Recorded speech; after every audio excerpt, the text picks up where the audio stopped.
Alright, what just happened? Starship takes flight for a 7th time with a catch and a spectacular explosion. Why did it destroy itself? We do a full rundown of what happened.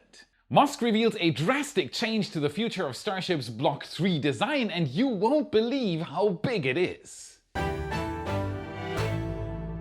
My name is Felix, welcome to What About It, let's dive right in. Starship updates. It finally happened. This launch was a nail-biter to say the least, considering how many changes and tests SpaceX was running on this one flight. All signs pointed towards the 16th at 4 p.m. Central Time as the launch date, and with a 60-minute window, things looked promising. We were live watching it with many of you as the countdown got closer and closer to zero, with fueling finally beginning on the ship at around T-minus 45 minutes to launch. Surprisingly, the time it took to fuel the ship was actually reduced by around 5 minutes compared to Flight 6. This is interesting, considering the increased size of the fuel tanks, suggesting that whatever modifications SpaceX made to the fuel farm is clearly paying off. The timer kept counting down until we reached just a minute before launch. Then at 40 seconds we reached the dreaded pause, at which point SpaceX could decide to temporarily hold the vehicle for an extended amount of time if needed. Fortunately it wasn't, and despite the numerous changes on this ship, SpaceX breezed past this barrier. As the timer kept counting down, we were on to the next one. And before I tell you about that, our channel metrics show over 2 million returning monthly viewers who have not subscribed yet. Help improve the channel and double check that you've hit the subscribe button to stay up to date with our updates. Like this video if you appreciate the content and become a wise supporter for extra content. Secure your access to up to 7 picture galleries per week, satellite, aerial and ground photos and 3D animations, chat with me and gain more insights on the topic you love. And if you want to do something crazy, check out redlineheli.com/Felix for a once-in-a-lifetime experience flying in a helicopter above Starbase. The Redline helicopter team is waiting for you, and they'll show you the same views our photographers get on their Starbase flights. That's redlineheli.com/Felix for $25 off. We are waiting for you. You rock. Back to Flight 7. 3, 2, 1, let's do this. For the 7th time in just under 2 months, Starship has taken to the skies, hopefully marking the start of SpaceX's 25 flight goal this year. And I have to say, this never gets old. With all 33 Raptor engines igniting perfectly, lifting the gigantic 5,000-ton skyscraper off the launch pad and towards space, the game was on once again. Yeah! Overall, the ascent was much less eventful, as SpaceX is already making launching the world's largest and most powerful rocket booster look routine. Although there may have been a slight problem with the ship around here, but we'll talk about that a bit more later. After an uneventful booster launch, the next part of the flight began just 2.5 minutes into flight, as most of the engines began to cut off. For the first time ever, a Block 2 ship lit its engines to blast off from the booster on its way to space. But that wasn't the end of Booster 14's story, and as shown by Booster 13, landing isn't a guarantee just yet. As the ship flew away, the booster quickly ignited 12 center engines to begin returning to the tower. Except there was one problem. The booster has 13 center engines, meaning one of them didn't light. You can actually clearly see this from the perspective of the ship as the booster flips around. So I guess that's it. Surely with a missing engine, SpaceX was going to call off the catch, right? Well, after about a minute of the 12 engines burning, they finally shut down and the hot staging ring was let go. And then, surprisingly, we heard the call that the booster was go for a catch attempt. This was pretty surprising to me, as this is still a fairly new maneuver, and the fact that SpaceX was going to attempt to even go for a catch attempt with the missing engine gives us a pretty nice insight into SpaceX's confidence with this booster and their commit criteria. This goes to show that 33 engines can very well be an advantage in many circumstances. Having 13 engines available for the return gave SpaceX the means to compensate for the one failing engine. This part of the launch is always hard to write down, as everything becomes a blur with all the adrenaline and anticipation. As we held our breath to see if it was going for a catch, the time kept ticking down until the booster was just a few kilometers above the launch site. Then it relit its middle 13 engines. Woohoo! Yep, despite the previous failed relight, Booster 14 successfully brought the engine back online just in time for the landing. It is a bit of a mystery what caused the failed relight during the boost back, but the footage of the landing burn does not show anything that would suggest a malfunctioning engine. This suggests that the initial failure to light was likely caused by the flight computer, purposefully shutting the engine off after a reading that was off nominal and then determining that the readings were better during the landing burn ignition. It is important to note that lighting a rocket engine is easily one of the most complicated parts of rocketry. The initial turbine spinning involves a complicated process that needs to be perfectly timed to the millisecond to avoid an explosion. But it seems that process works for the landing burn, and then, like a scene straight out of a sci-fi movie, Booster 14 slowed down before reducing to 3 engines and translating into the open arms of the tower. The arms then rapidly closed around the booster and grabbed it out of mid-air, showing that Booster 12's catch wasn't just a fluke and that SpaceX really could do this insane maneuver again and again and again. Deep breath, we're not done yet. This time the booster appeared in much better condition, with all 4 chines well intact and significantly fewer flames at landing. That didn't last long though. The booster eventually needed to begin venting to avoid an overpressure event, and once it did, the flames came back pretty quickly. Fortunately, this doesn't appear to be as big a problem as it seems. The booster is in fact still in one piece and was shortly after lowered back onto the pad. With 24 more launches and catches planned for this year alone, SpaceX is really going to test this maneuver. I genuinely believe that watching it will never get old. We can also hope that SpaceX will now begin reusing boosters, possibly starting with this booster right here. After they determine the exact cause of that initial failed relight, of course. But this whole catch wasn't the only goal for this launch. It was just one of many, and the real excitement was with the brand new Block 2 ship that this booster helped carry to space. Let's look back at Ship 33 to see how that's going, but first let's talk about professional work environments. For all the professionals and hobby engineers tuning in, I have something that will get your hearts pumping. You know, the best investment besides more rocket launches is in your health and workspace. This influences your quality of life and your ability to stay focused. Let me introduce you to today's sponsor, Uplift Desk. Let's face it, when you're charting humanity's path to Mars or editing a 20-minute episode, you need a workspace supporting your health. With Uplift Desk's brilliant cable management system, switching between sitting and standing is as smooth as a Falcon 9 landing. Organized cords, organized space, just seamless transitions. Their accessories, they are like modular payloads for your desk. Foot rockers, footrests, even a hammock for your furry co-pilot to chill under the desk. It's comfort zero gravity style. The stability, rock solid. The build, designed to last. And the customization, perfectly engineered. Uplift Desk lets you create a workspace that fits your style and needs with over 200,000 configurations to choose from. It's like having your own mission control at home. Head to upliftdesk.com/Felix and use our code Felix to make the most of Uplift sales. Plus, get free same-day shipping, free returns, and an industry-leading 15-year warranty that covers your entire desk and an extra discount of your entire order. Only available at our link. Work better, live healthier with Uplift Desk. Thank you, Uplift Desk. Back to the ship. After riding most of the way through Earth's atmosphere on Booster 14, it was finally time for Ship 33 to show what it was capable of, as its 6 Raptor engines burned following stage separation. Everything looked to be going perfectly, and as we had now seen the ship successfully fly to space 4 times in a row, it seemed that it would stay that way.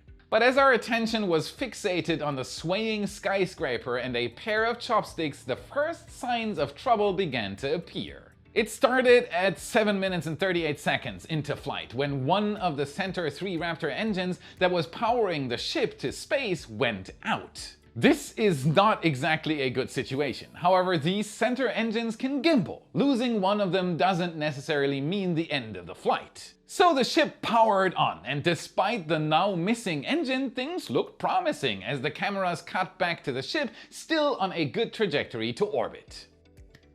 Shortly after the cameras cut back away at around 8 minutes and 2 seconds into the flight, one of the 3 center engines shut down, leaving only one center engine running. And then just a second later, a vacuum engine cut out. At this point, only 3 engines were still burning, and they were all on one side of the ship. No matter how much that center engine can gimbal, it's likely that this began to send the ship into a tumble. Then, just before the 8.5 minute mark, 2 more engines went out, and then we lost telemetry, marking the end of this ship's journey. Shortly after, footage began popping up online of the ship as it re-entered, including a video where someone managed to capture the exact moment the ship had a rapid unscheduled disassembly. We instantly tried to piece things together, pun intended. Our live stream was buzzing, so how did this happen? Well, there are a few important things to note first. This ship had hundreds, if not thousands, of upgrades and changes from the previous ship, as it was designed as a prototype of the new Block 2 version of ships. Because of this, it had a few interesting quirks about it, which may have also been the cause of its demise. For starters, it's clear that it wasn't quite the finished product, as during launch around the payload bay just above the common dome, a piece of the hull, or possibly something attached to the hull, could be seen flapping around in the wind. No, not good. This is not exactly a good sign. However, this wasn't actually the cause of the failure, and to find that, we need to look elsewhere. Shortly after the first engine went out, a pretty drastic change began to occur. The liquid methane that fuels the Raptor engines began depleting rapidly. Looking back at the footage, whenever SpaceX shows the ship in space shortly before it breaks apart, flames or possibly propellant which is illuminated by the sun can be seen coming from this flap hinge. We had a likely cause, but how this leak or fire could have led to a catastrophic failure remained a mystery. As we were still wondering, Musk finally came to the rescue, sharing the reason. Now here it comes. It turns out that this failure was caused by a propellant leak between the tank dome and the fire shield, which is designed to protect the engines from any fire that may occur in the interstage. The leak caused pressure to build inside this gap, eventually exceeding its structural limits and venting capabilities and causing it to rupture. Like a balloon that pops if you give it too much pressure. Given that the engines failed at separate times, it's unclear if the first engine failure caused the leak or resulted from it. However, this leak and the subsequent pressure buildup ultimately caused the failure. Musk stated that the solution, outside of the obvious checking for leaks, is to add fire suppression to this area and increase the venting capacity on future vehicles. The addition of fire suppression may also suggest that a fire may have occurred in this area, causing further damage. There's our flap hinge again. Fortunately, there is also a long-term solution for this, which is, of course, in the future version 3 of the Raptor engine. Musk has stated that this engine is built to ensure that equipment such as the fire shield that caused this failure will not be needed at all. This Block 2 ship wasn't equipped with Raptor 3 engines yet. That's a feature to come. So what does this failure mean for the future of the Starship program? Well, it does mean a few things. For starters, unlike we were hoping, Flight 8 will likely not involve a catch attempt of the ship, but rather a retry of Flight 7's profile, possibly with a few new changes, but overall relatively similar. Hopefully, SpaceX will attempt to test the regenerative cooled tiles on that flight as well, but we'll have to see. This also means that because the upper stage failed, this flight will require a mishap investigation by the FAA. This might very well cause a delay between now and Flight 8. However, Musk stated that as of now, nothing suggests that the launch window will be pushed past next month. The real question is if Ship 33 stayed within its designated flight path. If it did divert and if the re-entry was outside of this flight path, the investigation might take longer.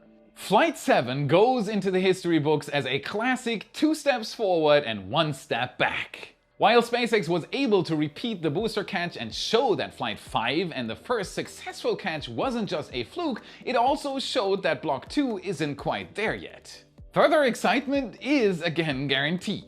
So we've looked at Block 2 ships quite a bit lately, but Block 2 isn't going to be the end of Starship development, just like how Raptor version 2 wasn't the end of Raptor's development, as SpaceX then went on to build the groundbreaking Raptor 3.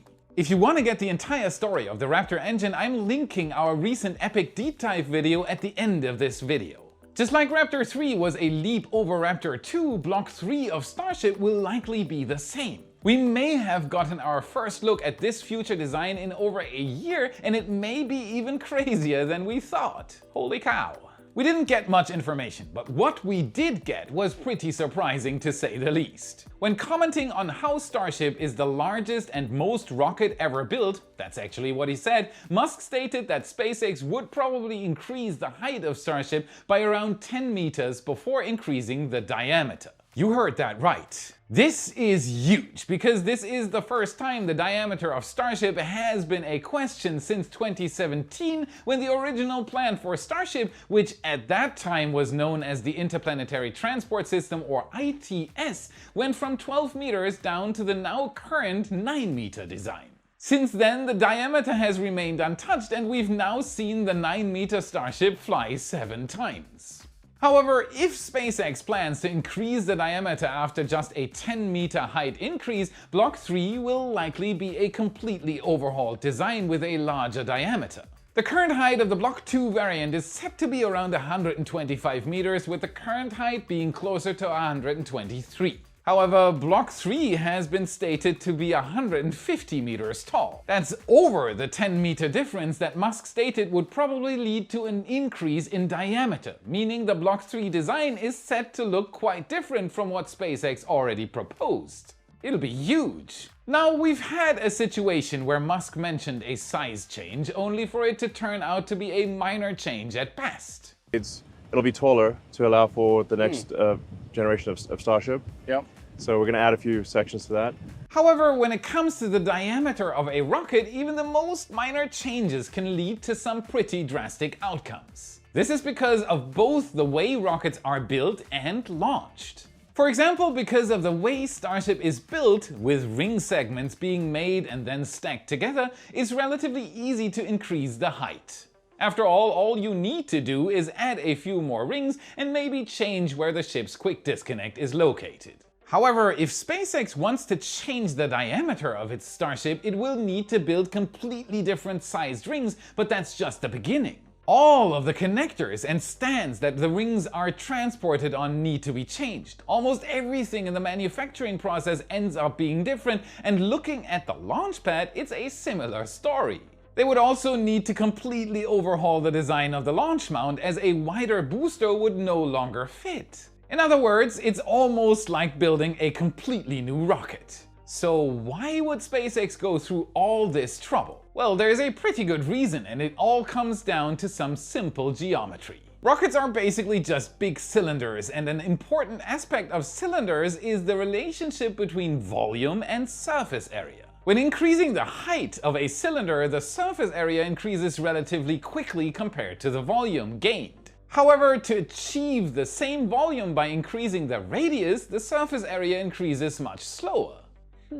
This means you can have the same volume in 2 cylinders but a very different surface area. This is important as a larger surface area means more material is needed to construct the rocket, which increases its dead weight. On the other hand, a greater volume means an increased propellant load and payload. However, that's only one of the reasons. The other, engines, seems more likely to be the cause of this change. Increasing the diameter also allows SpaceX to shove more engines onto the booster and therefore increase the thrust, which can in turn increase the efficiency. If SpaceX decides to build Starship with similar specifications to the original Interplanetary Transport System, then it would be around 12 meters wide with 42 Raptor 3 engines. Dude, it would be able to produce an absolutely mind-boggling 11,760 tons of thrust, or over 3 times the thrust of the Saturn V moon rocket. If this does end up being the case, Starship can't even be described as being in a league of its own. It's completely broken the game. If Starship Block 3 follows similar specifications as the original ITS design, we'd expect it to be able to carry around 300 tons to orbit while being reused. If SpaceX ever needed to expand it, it would be on par with even the famous Sea Dragon, which is currently the largest rocket ever imagined. However, it was never built, and this Block 3 Starship may one day be reality. Capabilities like this are so massive that it's hard to imagine what can be accomplished with them. Whether or not this becomes a reality for Block 3, future variants of Starship, or perhaps even a completely new rocket, the future is sure to be bright. Block 3, no matter its design, will be revolutionary. That's it for today. Remember to smash that like button, subscribe for more. This is what fuels the algorithm, and this is how you can help us for free. Check out our epic shirts in your favorite Space Nerd store. A new Raptor design and our brand new Starship Block 2 design are both up. Link is in the description and in the card you should see now. Also check out our print store at shop.whataboutit.space to buy a picture for your favorite wall. A significant amount of every purchase goes directly to our photographers. And if you want to learn more about the fascinating story of SpaceX's Raptor 3 engine, watch this video next to continue your journey. Thank you very much for watching, and I'll see you again in the next episode. As a fan fact, Spurs nerd around Ohio meters. SpaceX is really going to test this maneuver. Yes.